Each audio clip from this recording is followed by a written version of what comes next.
राजा की चिंता। प्राचीन समय की बात है। एक राजा था, उसका राज्य खुशहाल था। धन धान्य की कोई कमी नहीं थी। राजा और प्रजा खुशी खुशी अपना जीवन यापन कर रहे थे। एक वर्ष उस राज्य में भयंकर अकाल पड़ा। पानी की कमी से फसलें सूख गई। ऐसी स्थिति में किसान राजा को लगान नहीं दे पाए। लगान प्राप्त न होने के कारण राजस्व में कमी आ गई और राजकोष खाली होने लगा। यह देख राजा चिंता में पड़ गया। हर समय वो सोचता रहता कि राज्य का खर्च कैसे चलेगा। अकाल का समय कैसे भी निकल गया। स्थिति सामान्य हो गई, किंतु राजा के मन में चिंता घर कर गई। हर समय उसके दिमाग में यही रहता कि राज्य में पुनः अकाल पड़ गया तो क्या होगा।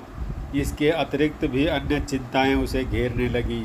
पड़ोसी राज्य का भय, मंत्रियों का षड्यंत्र जैसी कई चिंताओं ने उसकी भूख प्यास और रातों की नींद छीन ली।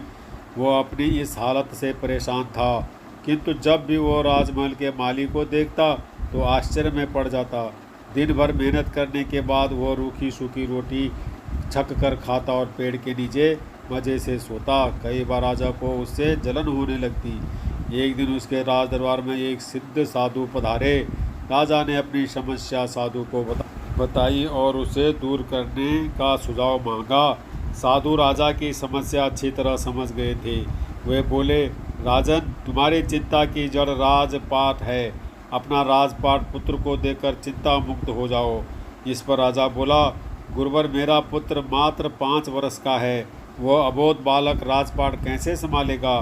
तो फिर ऐसा करो कि अपनी चिंता का भार तुम मुझे सौंप दो। साधु बोले। राजा तैयार हो गया और उसने अपना राजपाट साधु को सौंप दिया। इसके बाद साधु ने पूछा, अब तुम क्या करोगे।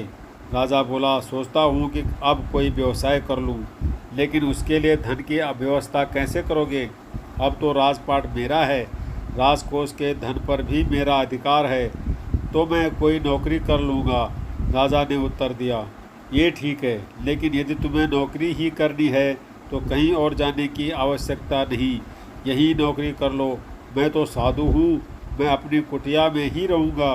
राजमहल में ही रहकर मेरी ओर से तुम ये राजपाट संभालना।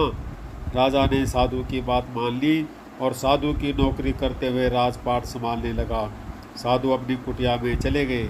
कुछ दिन बाद साधु पुनः राजमहल आए और राजा से भेंट कर पूछा, कहो राजन, अब तुम्हें भूख लगती है या नहीं, और तुम्हारी नींद का क्या हाल है। गुरुवर, अब तो मैं खूब खाता हूँ और गहरी नींद सोता हूँ। पहले भी मैं राजपाट का कार्य करता था, अब भी करता हूँ, फिर ये परिवर्तन कैसे। ये मेरी समझ के बाहर है। राजा ने अपनी स्थिति बताते हुए प्रश्न भी पूछ लिया। साधु मुस्कुराते हुए बोले, राजन, पहले तुमने काम का बोझ बना लिया था और उस बोझ को हर समय अपने मानस पटल पर ढोया करते थे, किंतु राजपाट मुझे सौंपने के उपरांत तुम समस्त कार्य अपना कर्तव्य समझकर करते हो, इसलिए चिंता मुक्त हो। सीख, जीवन में जो भी कार्य करें अपना कर्तव्य समझकर करें, न कि बोझ समझकर। यही चिंता से दूर रहने का तरीका है।